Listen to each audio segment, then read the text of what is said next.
Man, this ain't Lion King, but the circle of life is now complete. You know, the strong has gotten saved by the weak. And man, what a come around! What's up, it's your boy Cintron, come back with another analysis video, and I kid you not, that's my real name. I'm gonna do some reaction, of course. I mean, I'm conflating my words, because man, this episode had me hype as motherfucking because man, we start off right where we left off last episode. The little dude running a 4-3 flat, 3-9 flat, beating Bo Jackson time at the combine. But you know, he's trying to skedaddle out of there, get out of sight, out of mind. But Tanjiro is just in hot pursuit. He, you know, runs him the blade like, man, run me that check, run me that neck. You know, goes in and slices off the demon's head, and you know, he gets it in there. Pause. But you know, it's tough. So, you know, he's getting stuck midway, and he sees this demon jumping in from behind him like madness. And it's funny, the dude got fear in his mouth, quite literally, on his tongue. And the dude behind Tanjiro's got hatred. It's like, what the fuck did happen? Where the hell he came from? And it's funny, the fear sparked the hatred, you know, because this dude is such a pussy. You know what I'm saying? He's not gonna fight you straight out. He's got his minions. I don't know if they're a part of him or they're a part of him. They're a manifestation of some sort. He created them because he's too scared to fight himself. You know, it's just, you know, face the demons. You know, they fight under the guise of night because they're too scared to go out there and do the job themselves. I mean, and they fear the sun, of course. But you know, they fight when it's their prime time, when they have no vulnerabilities out there. And you like, what's going on, man? You see these wood contraptions coming out. You see in the intro, you're like, okay, that's them. And it's sparked by this other demon, in this fifth manifestation of him. And like, damn, you realize he done came Saint Seiya, you know what I'm saying? And you know, he looking like Saint Seiya and a mix of the Jubi, you know, the 10 tails in Naruto, the Jubi Jinchuriki, not manifestation, but the person who holds the, you know, the tail beast inside of them. You're like, man, what the hell? Because he got, you know, he looking like Sage Mode, and he's evil in incarnation, looking like Madara, you know, on that tip. So it's gotten downright scary, and Ginyu deduces that right when Tanjiro, you know, sliced his neck, he saw what happened all over again. He saw that he absorbed all the other 4 demons: the anger, the sorrow, the joy. And the anger demon, you know, he absorbed them. You know what I'm saying? Because he's always been the boss. You know, so it fits. And he's just on a whole other level. He making Tanjiro freeze up. You know, you just look at him like, what the fuck you said, boy? And also we get tired of the episode a little bit later. But you know, he's the most powerful version. He's the youngest. So I don't know what that says. You know, is this him at his most prime optimal when he was, you know, younger demon or whatever? But he kind of like Frieza. He unlocks the form, you know, because he doesn't have to go higher than that. If he can deal with you at a lower level, he'll do that. But you know, this dude is the most deadliest iteration of this, of himself, and we don't want to see none of that. I mean, he's just out here twitching. Blew us away with one attack, and then he's just getting scary, man. And then he protected himself by wrapping himself in, like, you know, the roots of a tree, or these, you know, tree demons. You see them going and weaving in and out and attacking, and man, it just gets scary. You know, he just with his gaze, he just froze us. And he's like, he calls us awful villains. He's like, man, what the fuck are you talking about, bro? You obviously the villain here. You up here eating niggas. You know what I'm saying? Like, we Popeyes or Wendy's or some shit. You know what I'm saying? Like, you got no respect for our lives. And he's like, how dare you fix your motherfucking face in your mouth to say this dumb shit? He's talking about you preying on the weak. What in the hell are you even seeing, bro? Where in the hell are you weak? Even a dude that's a demon, he can't even slash his neck. And he's like, like you said, he fits in the palm of your hand. But he's weak, and he pissed Tanjiro the hell off, talking about, you know, he weak. He flipped that shit on him, saying, you done ate not even 100, 200. You done ate maybe thousands of people. And you got the fucking audacity and nerve to sit up here and tell me that we the villains? You shame, bro? This Walking Dead season 2?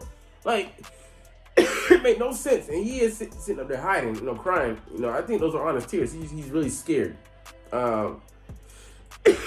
He's scared to die, but like, he's like on a pure fiend, you know, attack the weak. And Tanjiro he had it up to here because it's asinine what the fuck he's saying. Like, you're a demon, bro. You literally have superpowers. You're manifesting them right now and showing that, like, any other average demon state would have been dealt with right about now. But average demon fighting on the side of humans would have been dealt with right now. If Gideon had the powers he would have been dead 10 times over. You know what I'm saying? Like, it's crazy. You know, like, just because you really are at the heart. So I don't even know if it's, like, easy manifestation, but who truly is. Are they one and the same, or are they, like, you know, like, they can be, like, you know, two beings into one or whatever, or, like, you know, several beings, whatever. Are they just split personalities?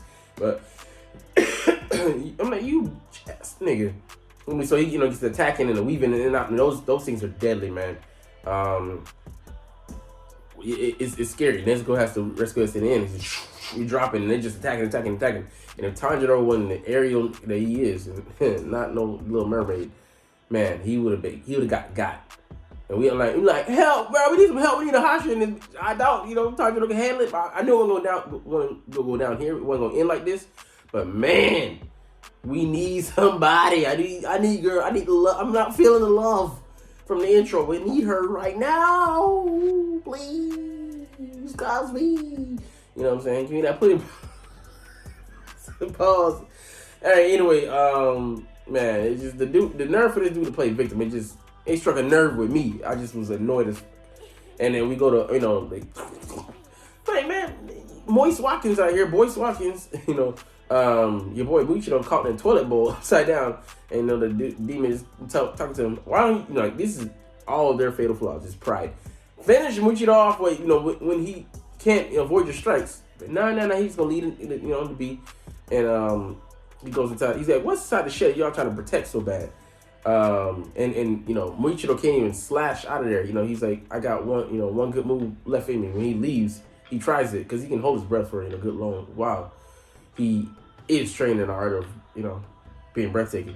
All right, but yeah, it's scary because, you know, like, you know, he is gonna run out of air at some point, and this demon isn't even like, he isn't even, you know, hasn't even, you know, shown his final form or whatever, but he's got us in checkmate basically. But I didn't try to finish the job, you know, like I said, the pride and, you know, whatever else, but, you know, that's going to come back to bite him, of course, we know. But we see that, and he goes in the shed, and, you know, your boy tries to protect Mr. Hanezuga from him, and he just gets slashed, like, get out the way. Well, we see that your boy, Hanezuga, he's just full of shit, boy. Man, it's just like, he don't skip a day. Working out, but he's sharpening his sword. I think that's the sword that Ryoichi, you know, basically Tanjiro's ancestor, the strongest, Zero motherfucker, who almost had Muzan, who, you know, scared Muzan, you know, had his life in his hands, basically couldn't finish the job, but scared him into hiding, basically, and scared him into creating all these, you know, like these forms or whatever. Yeah, he can't even, you know, he's finished his sword. He's so concentrated. This demon talking mash, and he can't even hear him. He's so focused on the text. He's like, man, this blade is incredible. Why does it only have one character? Oh, because it only needs one character to describe it. It's such a beast blade, and like he's, you know, revitalized it, you know, to its prime form. Like that shit looks sharp as it look like if I look at it, it's gonna cut me, like, you know, a pissed off woman, modern day woman. Yeah, but he's mad because he's surprised and insulted. He's like, I never focused this hard in my life. And, you know, like, that's saying something. And, you know, he can't even shake. He attacks him, you know, with using the vase and, you know, attack. Dude is so freaking on it that he don't even falter. He don't even, like, move. He don't even flinch. He just racking up them, racking up. You know, but he's just on that melt. And just milk, and just, you know, getting that, you know, ready to swag and surf. But man, it's crazy the concentration that he has, and he pisses the demon off so bad he don't even want to take his life. He's wanting to get him off of that blade. Pause. Get him off of that steel. Pause. He's like, this is the best steel I've ever seen in my life. God damn. You know, so it's crazy. Then he's trying to do that. He's so focused on that. It's totally a side task. Something that don't need to be. He doesn't need to stop that blade from being forged again. I mean, reforged or resharpened, because that will end you. Yeah, it's crazy, but like he. What do you call it? All this time, Muchiro is like, man, I really do kind of need to try to get up out of here. So he does try, fails, and he's like, man, I only got, he goes, the emotion like of his body slowly shutting down. He's like, my vision get distorted and all this stuff. And, Tanjiro appears to him. He's like, somebody's good. I need realistically, I need somebody to come and help me. 2 hashiras at least. Send 2 hashiras. I'm like, man, that ain't happening, because we already got 2 in this arc. You won't see no more. 2 is already enough. Like, we usually get 1, if that. Usually it's a platoon of highly skilled guys who not have hashira level.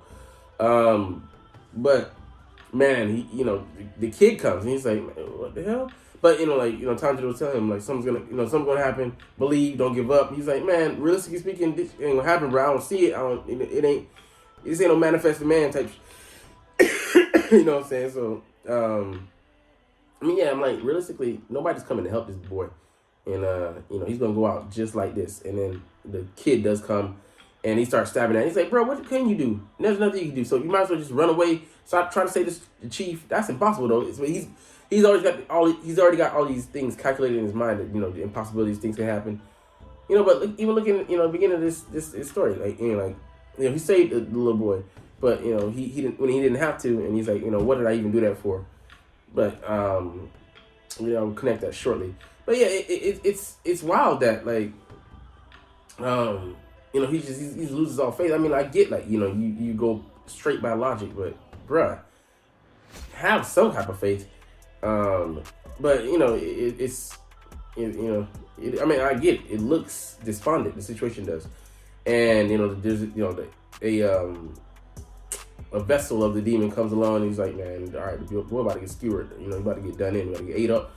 And he attacks him, he wounds him, and he's like, man, bro, he's getting frantic, trying signal to the boy that, hey, something behind you. Notice that he get cut up. He's like, man, get out of here. And then he gets punched in the stomach. He's like, oh, man, I want to punch. That was a pincer. He's like, he got stabbed. He's like, that might be a critical wound. Critical hit. That dumb Japanese song stuck in my head. But, he's like, man, telling him, get the fuck out of here, bro.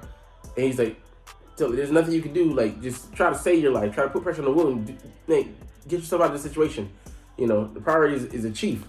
Carry as many swords with you as you can. To help out my brothers. But he's solely focused on getting Muchiro out of the situation. And then he does something that's quite wild.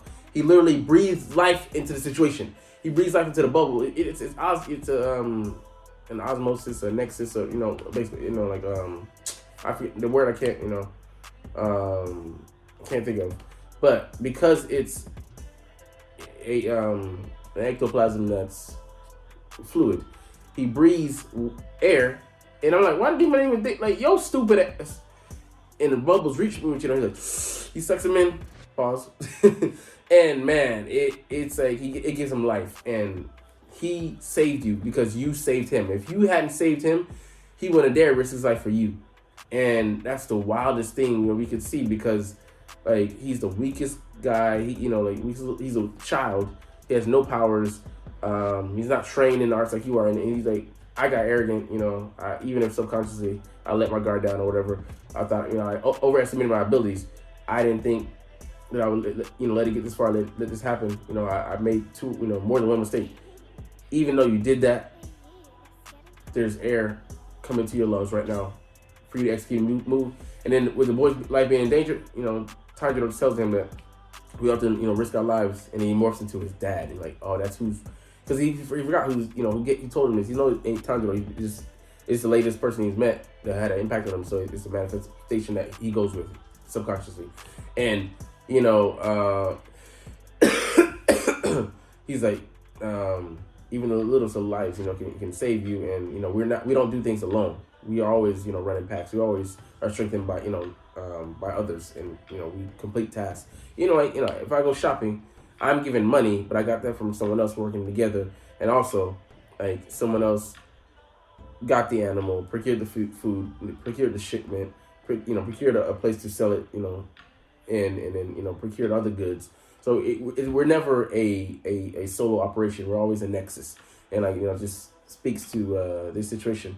Like, man, like he breathed life into him, and he sees a kid in danger. He's motivated. We're more motivated when than we are to say in a situation more so than to save our lives when someone else's life is in danger.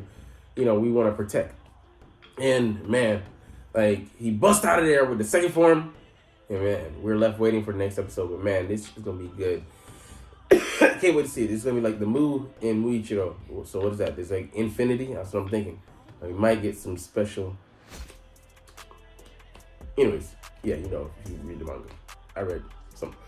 But anyways, we're getting up out of here, man. Like, comment, share, subscribe. Thanks for watching.